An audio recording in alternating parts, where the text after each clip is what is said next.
Vinland Saga starts as the most brutal, violent anime you've ever seen.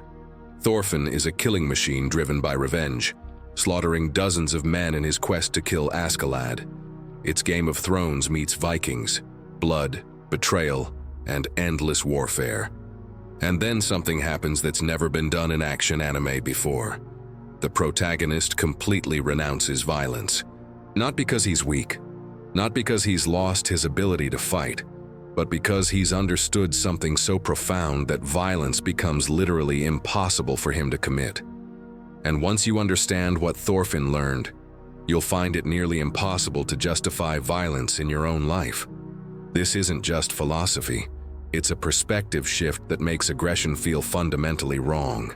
If this kind of deep dive into anime philosophy interests you, make sure to hit that subscribe button and give this video a like.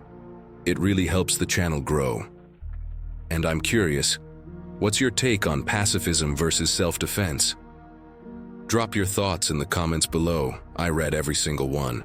Most anime about revenge end with the protagonist getting their revenge and either feeling empty or finding peace. Vinland Saga does something completely different. Thorfinn gets his revenge, Askeladd dies, and Thorfinn breaks completely. Because he realizes that his entire life since childhood has been wasted on a goal that meant nothing. Askeladd was already dying. Killing him gave Thorfinn no satisfaction. Years of murder, of becoming a monster, of throwing away his humanity, all for a moment that felt completely hollow. This is where most stories would end. Thorfinn would retire, maybe become a farmer, live quietly with his trauma. But Vinland Saga goes further. It asks, what comes after revenge? How do you build a life when your purpose was destruction? The farm arc is where Vinland Saga becomes truly revolutionary. Thorfinn is enslaved, forced to work alongside Einar, and for the first time in years, he has to think about something other than killing. And slowly, painfully, he realizes something that changes everything. Every person he killed was someone like Einar, someone with dreams, family, a life they wanted to live, someone who mattered to other people. This isn't abstract philosophy. Thorfinn sees it directly, the slaves around him, each with their own stories, their own suffering, their own humanity. And he understands that every person he killed was exactly like them. Not enemies, not obstacles, not nameless soldiers, people. Human beings with the same capacity for suffering that he has. There's a scene where Thorfinn is attacked and refuses to fight back, not because he's scared, not because he's given up, but because he sees his attacker as a person, and harming a person has become impossible for him. This is the key insight that makes violence impossible. Once you truly see others as human, not intellectually understand it, but viscerally feel their humanity the same way you feel your own, violence stops being an option. It's not that Thorfinn won't fight, it's that he can't. The psychological shift is so complete that raising his hand to harm someone feels as wrong as harming himself. This is what Vinland Saga understands that most media doesn't. Real pacifism isn't moral superiority or strategic choice. It's a fundamental shift in perception where violence becomes psychologically impossible. Thorfinn's father, Thors, understood this before the series even started. You have no enemies, the phrase that defines the entire series. But young Thorfinn couldn't understand this. How can you have no enemies when people are trying to kill you? How can you not fight when violence is done to you? The answer Vinland Saga provides is profound. Having enemies is a choice. It's a story you tell yourself to make violence feel justified. But once you see everyone as human, including people who want to harm you, the category of enemy dissolves. They're not enemies. They're people who are scared or hurt or following orders, or trapped in cycles of violence themselves. Understanding this doesn't make their actions okay, but it makes your response different. Here's why Vinland Saga's pacifism is more convincing than any other pacifist message in media. It doesn't ask you to be morally superior. It shows you why violence stops making sense once you shift your perspective. Most pacifist stories say, violence is wrong, be better. Vinland Saga says, once you truly see others as human, Violence becomes impossible because it's like harming yourself. This is psychologically accurate. Research on soldiers shows that most people have an innate resistance to killing. The military has to train people to overcome this resistance through dehumanization, making the enemy seem less than human. Thorfinn's journey is the reverse, rehumanizing everyone he encounters until violence becomes as unthinkable as it naturally should be. But Vinland Saga isn't naive. It doesn't pretend that refusing violence means you'll never be harmed. Thorfinn gets beaten, enslaved, threatened constantly. The show's argument isn't pacifism keeps you safe. It's pacifism keeps you human. Every time Thorfinn responds to violence with violence, he becomes less himself and more like the people who hurt him. Every time he refuses violence, even when it costs him, he maintains his humanity. This is the practical application. Violence doesn't just harm others, it dehumanizes you. It turns you into the thing you hate. The cost of fighting monsters is becoming monstrous. Ironically, Thorfinn becomes more powerful after renouncing violence. Not in combat ability, but in actual impact on the world. As a warrior, he killed dozens. As a pacifist, he saves hundreds. He builds communities, ends conflicts, inspires others to choose peace.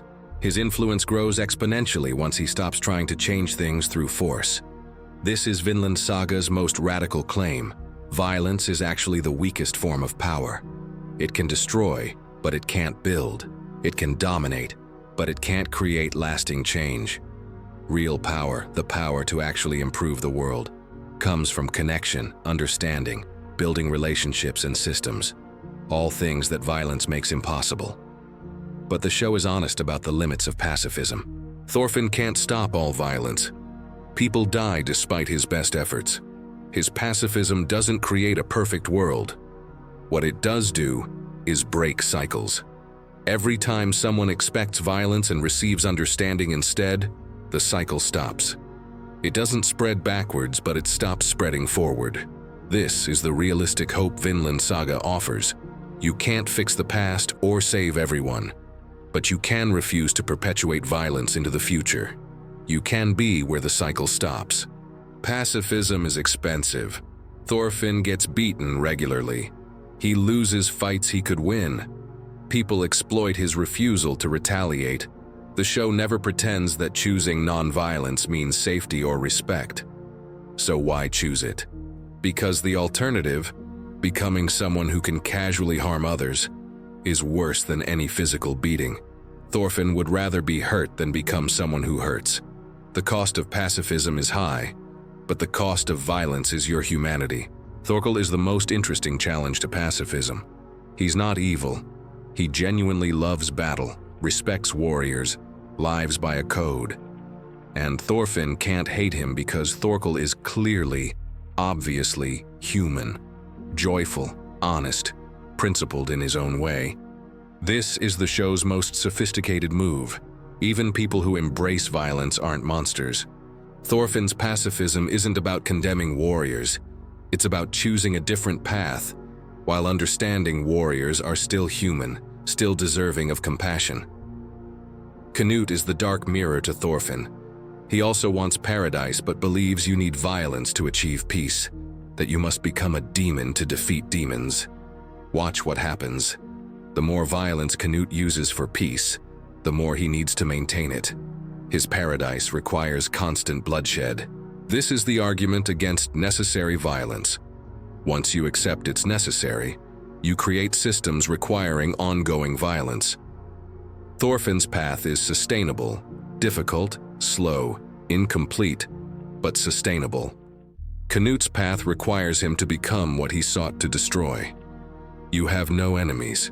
Young Thorfinn thought it meant weakness, that Thor's was too soft, unwilling to fight when necessary. Adult Thorfinn understands. Thor's was the strongest warrior alive, and he chose not to fight. Not because he couldn't win, but because he'd transcended the need to win. He'd understood something that made violence impossible. The legacy wasn't combat ability. It was a way of seeing the world where enemies don't exist, because everyone is recognizably human. Start small. When angry at someone, pause and imagine their full humanity, their childhood, fears, struggles, reasons for being how they are. Not to excuse their actions, but to see them as human. Practice with enemies, people you hate, who've wronged you, whose politics disgust you. Can you see their humanity without agreeing with them? Can you recognize their people without excusing their actions? Seeing humanity in others doesn't mean accepting their behavior. It means recognizing their people, which changes how you respond to them. Vinland Saga makes violence impossible not through moral arguments, but through a fundamental shift in perception. Once you truly see everyone, even people who harm you, as human beings with the same capacity for suffering you have, violence stops being an option. This isn't weakness. Thorfinn is still the most skilled warrior in the series. He could destroy almost anyone in combat, but fighting has become psychologically impossible because he can't unsee the humanity in everyone he encounters. The message isn't, be a better person and choose peace. It's once you really see others as human, violence will naturally become impossible, because it's like harming yourself. This is why Vinland Saga's pacifism is so powerful. It's not asking you to be morally superior. It's not demanding you turn the other cheek or love your enemies. It's showing you a way of seeing that makes violence feel fundamentally wrong at a visceral level. You have no enemies. Not because you've forgiven everyone or achieved enlightenment, but because enemy is a story you tell yourself to make violence feel justified. It's a dehumanization that allows you to harm others without seeing them as people. And once you stop telling yourself that story, once you see everyone as human, as someone's child, someone's friend, someone with dreams and fears and the same basic desires for safety and happiness that you have, violence becomes what it always really was. Not a solution, not justice, not strength, just one human harming another human for reasons that suddenly don't seem good enough anymore. That's the message that makes violence impossible. Not rules, not morality, not strategy, just seeing clearly. Seeing others as they actually are. Human, like you. Deserving of the same basic consideration you want for yourself. Thorfinn's journey is showing you that this shift is possible. That even someone forged entirely by violence, someone who's killed dozens, someone whose entire identity was wrapped in being a warrior, even that person can change. If Thorfinn can see humanity in everyone after what he's experienced, after what he's done, after what was done to him, then maybe we all can. And maybe that's the true Vinland. Not a physical place, but a way of seeing the world where violence becomes impossible because we've finally learned to see each other clearly. That's not naive idealism. That's the hardest, most radical thing anyone can do. Refuse to dehumanize others even when they've dehumanized you. See humanity even in people who've acted inhumanely. Break cycles instead of perpetuating them. You have no enemies. The question is, are you brave enough to see why?